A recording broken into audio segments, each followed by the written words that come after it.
Audiencia de radioletras.com, bienvenidos a Tordesillas, desde Brasilia para Latinoamérica y el mundo. Vamos juntos en este paseo artístico cultural por Latinoamérica.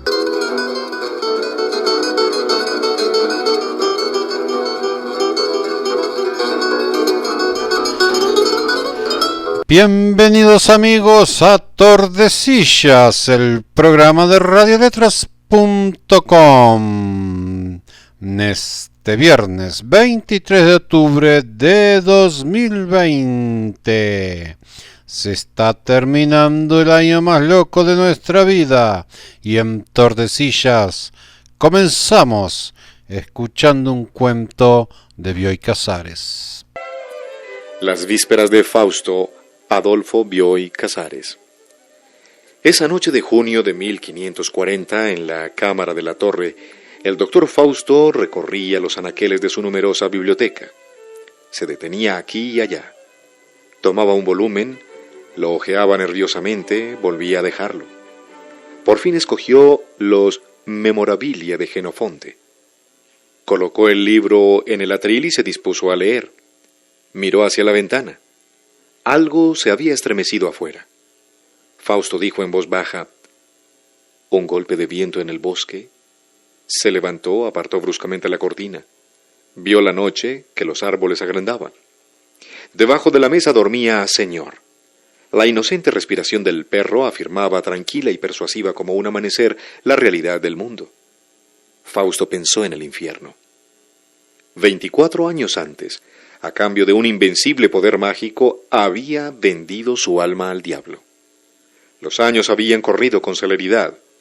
El plazo expiraba a medianoche, no eran todavía las 11. Fausto oyó unos pasos en la escalera, después 3 golpes en la puerta. Preguntó: «¿Quién llama?». «Yo», contestó una voz que el monosílabo no descubría yo. El doctor la había reconocido, pero sintió alguna irritación y repitió la pregunta. En tono de asombro y de reproche contestó su criado: «Yo, Wagner». Fausto abrió la puerta. El criado entró con la bandeja, la copa de vino del Rin y las tajadas de pan y comentó con aprobación risueña lo adicto que era su amo a ese refrigerio. Mientras Wagner explicaba, como tantas veces, que el lugar era muy solitario y que esas breves pláticas lo ayudaban a pasar la noche, Fausto pensó en la complaciente costumbre que endulza y apresura la vida, tomó unos sorbos de vino, comió unos bocados de pan y por un instante se creyó seguro. Reflexionó: si no me alejo de Wagner y del perro no hay peligro. Resolvió confiar en Wagner sus terrores. Luego recapacitó. ¿Quién sabe los comentarios que haría? Era una persona supersticiosa, creía en la magia, con una plebeya afición por lo macabro, por lo truculento y por lo sentimental. El instinto le permitía ser vívido, la necedad atroz. Fausto juzgó que no debía exponerse a nada que pudiera turbar su ánimo o inteligencia. El reloj dio las 11:30. Fausto pensó: no podrán defenderme, nada me salvará. Después hubo un cambio de tono en su pensamiento. Fausto levantó la mirada y continuó: más vale estar solo cuando llegue Mefistófeles. Sin testigos me defenderé mejor. Además, el incidente podía causar en la imaginación de Wagner, y acaso también en la indefensa irracionalidad del perro, una impresión demasiado espantosa. «Ya es tarde, Wagner, vete a dormir». Cuando el criado iba a llamar a Señor, Fausto lo detuvo y con mucha ternura despertó a su perro. Wagner recogió en la bandeja el plato del pan y la copa y se acercó a la puerta. El perro miró a su amo con ojos en que parecía arder, como una débil y oscura llama, todo el amor, toda la esperanza y toda la tristeza del mundo. Fausto hizo un ademán en dirección a Wagner y el criado y el perro salieron. Cerró la puerta y miró a su alrededor.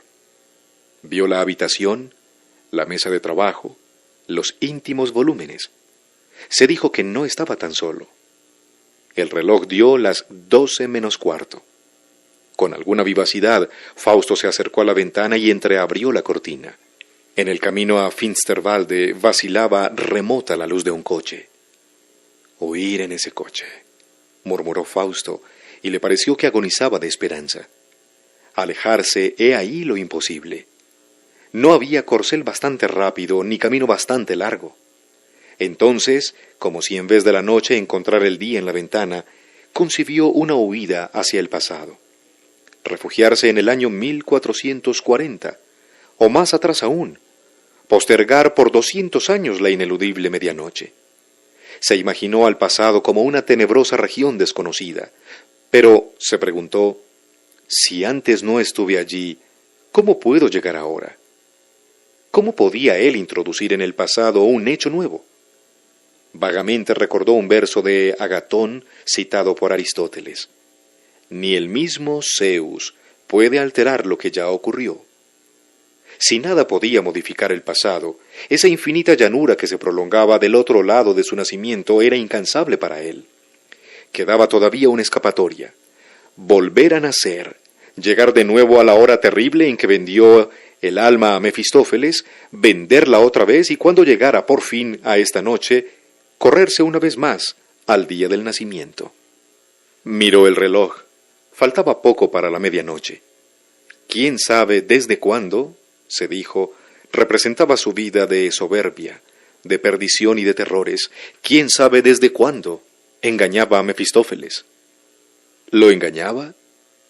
¿Esa interminable repetición de vidas ciegas no era su infierno? Fausto se sintió muy viejo y muy cansado. Su última reflexión fue, sin embargo, de fidelidad hacia la vida. Pensó que en ella, no en la muerte, se deslizaba como un agua oculta el descanso. Con valerosa indiferencia postergó hasta el último instante la resolución de huir o de quedar. La campana del reloj sonó. ¿Saben ustedes cuáles serían los libros más vendidos, traducidos y conocidos de la literatura universal? Un breve estudio al respecto. En el número 10 de los libros más leídos de la historia se encuentra el libro Las 1001 noches, de autor anónimo. Es una célebre obra medieval en lengua árabe, de cuentos tradicionales del Oriente Medio, que utiliza en estos la técnica del relato enmarcado. La historia principal es de Echegeradase, que sirve de marco a los demás relatos. Compuesto por 3 grupos de relatos, el libro describe de forma fantástica y algo distorsionada la India, Persia, Siria, China y Egipto. Hacia el año 899, los relatos transmitidos oralmente habían sido agrupados en ciclos. Se cree que muchas de las historias fueron recogidas originariamente de la tradición de Persia, así como de Irak y Afganistán, y compiladas más adelante incluyendo historias de otros autores. El libro ha sido adaptado muchas veces para uso de niños y adolescentes en todos los países de Occidente. Generalmente se eligen para su difusión los relatos en los que prevalecen la aventura y la fantasía. Por otra parte, narradores occidentales impactados por el libro imitaron su estructura de relatos engarzados. Se ha traducido a más de 20 idiomas y ha tenido varias adaptaciones al cine. Es una de las obras más importantes e influyentes de la literatura universal. Se trata de una compilación de cuentos y leyendas de origen hindú, árabe y persa, de los cuales no existe un texto definitivo, sino múltiples versiones. Son relatos que surgen uno del otro, es decir, al contarse uno, de repente surge el otro, y este otro crea otro cuento hasta que termina el primero, como si habláramos de cajas encerradas en otras cajas. En el número 9 tenemos La Metamorfosis, del escritor austriaco Franz Kafka. Aquí narra la historia de Gregorio Samsa, un comerciante de telas que vive con su familia, a la que él tiene que mantener con su sueldo, quien un día amanece convertido en un enorme insecto. En este libro, Kafka hace referencia a una sociedad autoritaria y burocrática hacia el individuo diferente, donde éste queda aislado e incomprendido ante una maquinaria institucional abrumadora, que ni él comprende ni tampoco es comprendida por ella. Otra interpretación podría ser que la obra plasma el egoísmo humano ante el bienestar de los demás. Esto lo podemos identificar en la obra en la situación en la que se encontraba Gregorio, ya que sobre él recaía todo el peso de mantener económicamente a su familia. Sin embargo, cuando la situación gira y ahora es la familia es la que tiene que hacerse cargo de Gregorio, ésta rehúye responsabilidades y lo dejan morir. Número 8. El Señor de los Anillos. Es una novela de fantasía épica escrita por el filólogo y escritor británico J.R. Tolkien. Su historia se desarrolla en la tercera edad del Sol de la Tierra Media, un lugar ficticio poblado por hombres y otras razas antropomorfas, como los hobbits, los elfos y los enanos. La novela narra el viaje del protagonista principal, el hobbit Frodo Bolsón, para destruir el anillo único y la consiguiente guerra que provocará el enemigo para recuperarlo. El Señor de los Anillos es, en este sentido, una metáfora que implica la culminación de un largo proceso que da origen a la humanidad, con toda su carga mítica pero también histórica. La creación del mundo, la implantación del mal como modelo de dominación absoluto y su continuidad a través de las edades, la lucha de los elfos y su alianza con los Edain por conservar la tierra. El libro ha sido traducido a aproximadamente 40 idiomas y es sin duda la novela de fantasía épica más leída de la historia. Número 7. El Código Da Vinci, del escritor estadounidense Dan Brown. En el libro, el Opus Dei estaría presuntamente involucrado en una conspiración para encubrir la verdadera historia de Jesucristo, quien se habría casado con María Magdalena y habría tenido descendientes que llegaron a Francia, en concreto la dinastía merovingia. La teoría expuesta literariamente por Brown implica que el cristianismo habría vivido conscientemente dentro de una mentira fraguada por la Iglesia Católica durante los últimos 2000 años. Esto ha despertado gran cantidad de críticas en los medios académicos, por contener errores históricos, geográficos, religiosos y culturales, y por realizar afirmaciones sobre hechos presuntamente históricos sin aportar pruebas. Estas críticas han llevado incluso a la redacción de por lo menos 10 libros que pretenden refutar sus argumentos. Esta novela se ha convertido en un bestseller mundial, con más de 80 millones de ejemplares vendidos y traducido a 44 idiomas. Al combinar los géneros de suspenso detectivesco y esoterismo, con una teoría de conspiración relativa al Santo Grial y al papel de María Magdalena en el cristianismo, la novela incentivó un gran interés por ciertas teorías conspiratorias, urdidas en las sombras por poderes ocultos, un fenómeno definido por Brown como el auge conspiranoico. Número 6. El alquimista, del escritor brasileño Paulo Coelho. La historia gira en torno a Santiago, un joven pastor que vive en Andalucía, España, durante una época pasada lejana, quien tiene un sueño recurrente en el que se le desvela que encontrará un tesoro escondido en las pirámides de Egipto. Luego de consultar con una divina y conversar con un anciano sabio, decide emprender un largo viaje que lo llevará a su destino, a su leyenda personal. El libro trata sobre los sueños y los medios que utilizamos para alcanzarlos, sobre el azar en nuestra vida y las señales que se presentan a lo largo de esta. Dicho libro del autor brasileño ha sido traducido a más de 63 lenguas y se ha publicado en más de 150 países, con un total de 65 millones de copias vendidas en todo el mundo. Número 5. El diario de Ana Frank, que fue escrito por la niña judía Anneliese Marie Frank. Ana Frank fue una niña judía alemana que hoy en día es mundialmente conocida gracias al diario de Ana Frank, la edición en forma de libro de su diario íntimo, donde dejó constancia de los casi 2 años y medio que pasó ocultándose junto a su familia de los nazis, en Ámsterdam, durante la Segunda Guerra Mundial. El único superviviente de la familia fue Otto Frank, su padre, quien 2 años después de la Segunda Guerra Mundial encontró el diario de su hija y lo publicó bajo el título La casa de atrás. Esta apasionante historia de la persecución nazi en los años 40 ha sido traducido a más de 60 idiomas y ha vendido aproximadamente 30 millones de ejemplares. Número 4. El Principito, del escritor francés Antoine de Saint-Exupéry. Se trata de la obra más famosa del escritor y aviador francés. Es un cuento poético que viene acompañado de ilustraciones hechas con acuarelas por el mismo autor. La historia tiene una temática filosófica, donde se incluyen críticas sociales dirigidas a la extrañeza con la que los adultos ven las cosas. El autor, en medio de una crisis personal y con la salud cada vez más deteriorada, produjo en su exilio de la guerra la mitad de los escritos por los que sería recordado, entre ellos El Principito, un relato considerado como un libro infantil por la forma en la que está escrito, pero en el que en realidad se tratan temas profundos como el sentido de la vida, la soledad, la amistad, el amor y la pérdida. El Principito se ha convertido en el libro francés más leído y más traducido de todos los tiempos.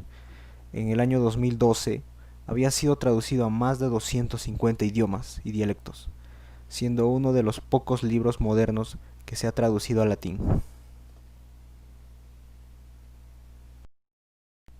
Número 3. 100 años de soledad, del escritor colombiano Gabriel García Márquez.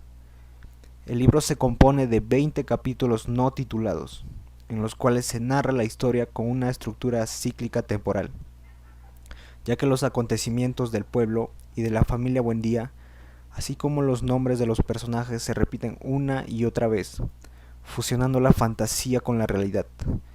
En los 3 primeros capítulos se narra el éxodo de un grupo de familias y el establecimiento del pueblo de Macondo. Desde el capítulo 4 hasta el 16 se trata del desarrollo económico, político y social del pueblo, y los últimos 4 capítulos narran su decadencia. Publicada en 1967, es considerada la obra cumbre del escritor colombiano. Es considerada una obra maestra de la literatura hispanoamericana y ha sido incluida por el diario Le Monde dentro de los 100 mejores libros del siglo XX. Esta novela narra la historia de 7 generaciones de la familia Buendía en Macondo. La soledad, el incesto y la decadencia son los temas centrales de este libro.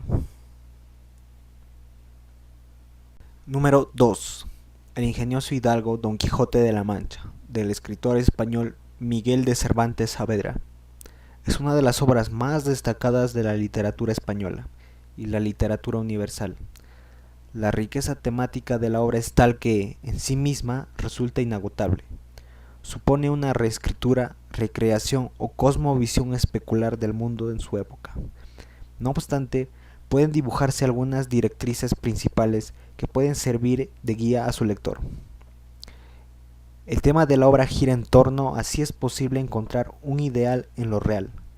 Este tema principal está estrechamente ligado con un concepto ético, el de la libertad en la vida humana. Cervantes estuvo preso en Argel, tratando de escapar varias veces, y luchó por la libertad de Europa frente al Imperio Otomano.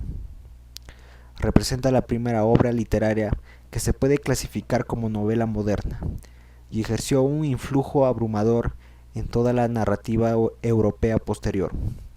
Es el libro más editado y traducido de la historia de la lengua española. Se ha traducido a más de 50 idiomas, siendo únicamente superado por la Biblia.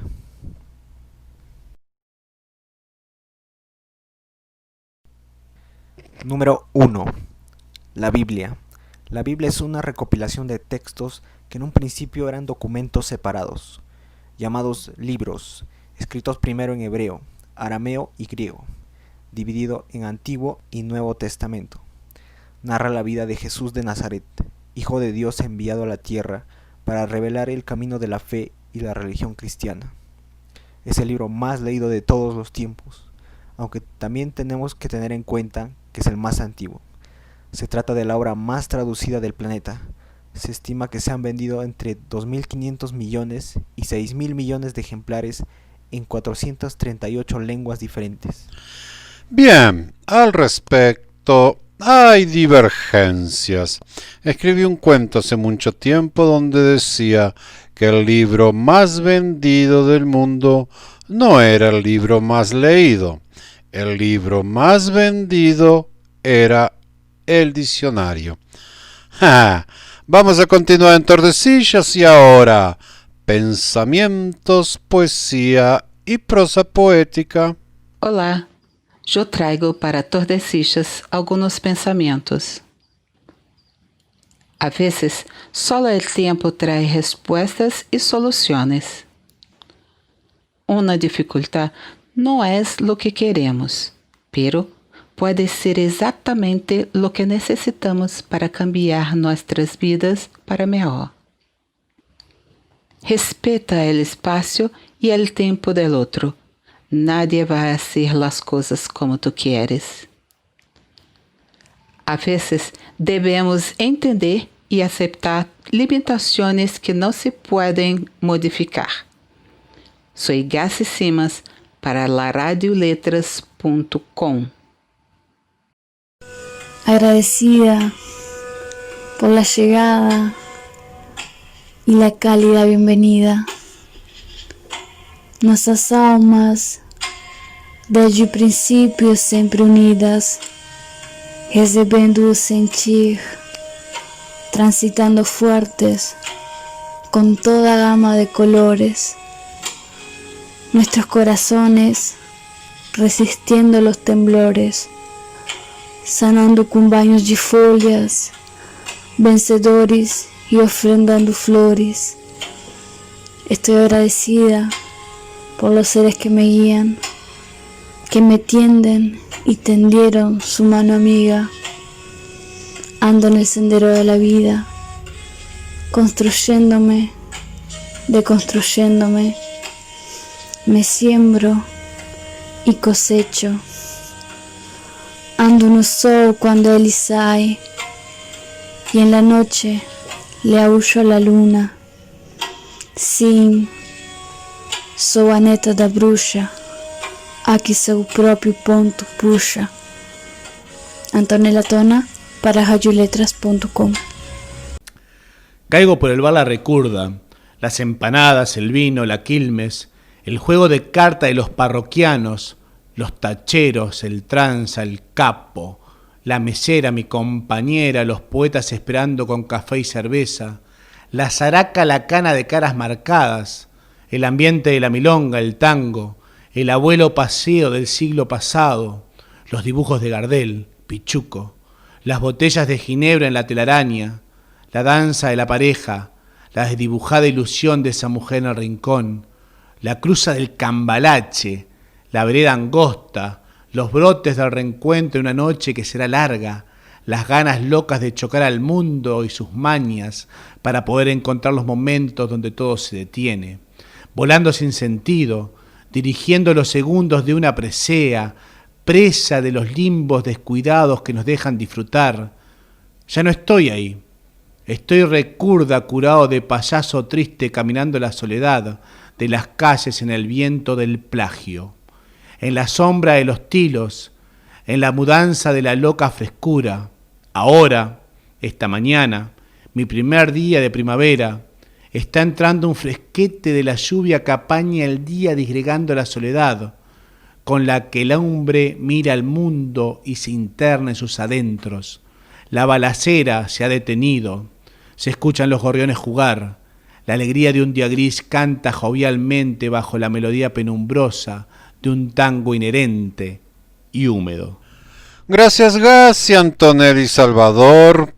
Quiero decirles que radioletra.com está todos los días a partir de las 13 con su programación habitual.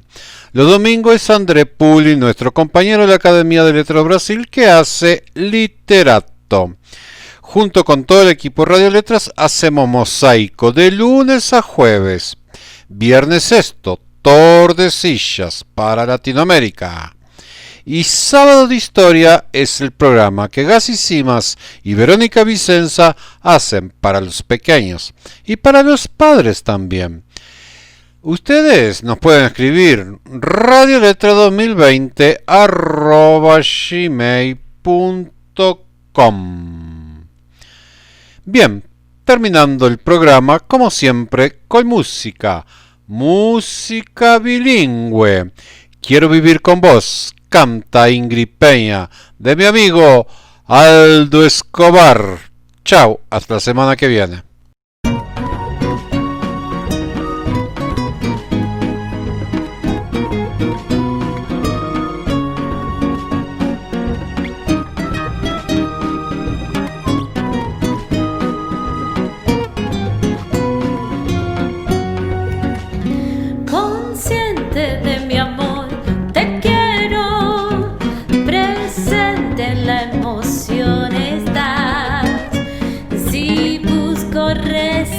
No puedo, tan solo me enloquezco más.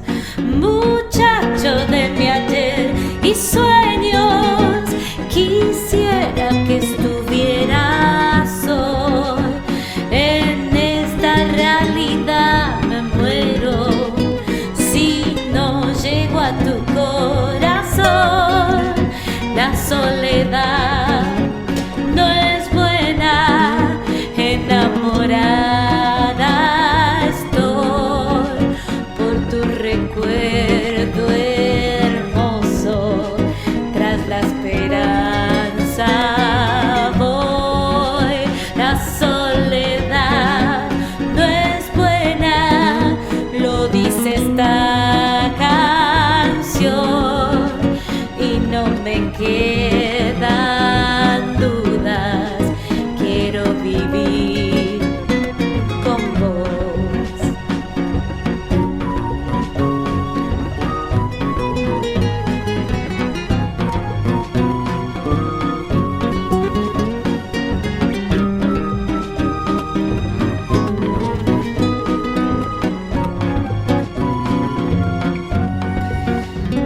Vos estás sempre nos meus sonhos. Eu queria que você estivesse aqui. Nesta realidade eu moro. Se seu coração não tocou, solidão não é boa. Apaixonado estou por tua recordação tão bela. Na busca da esperança eu vou. Solidão não é boa. Essa música é assim. Eu já tenho a certeza. Quero viver com você. Eu já tenho a certeza. Quero viver com você.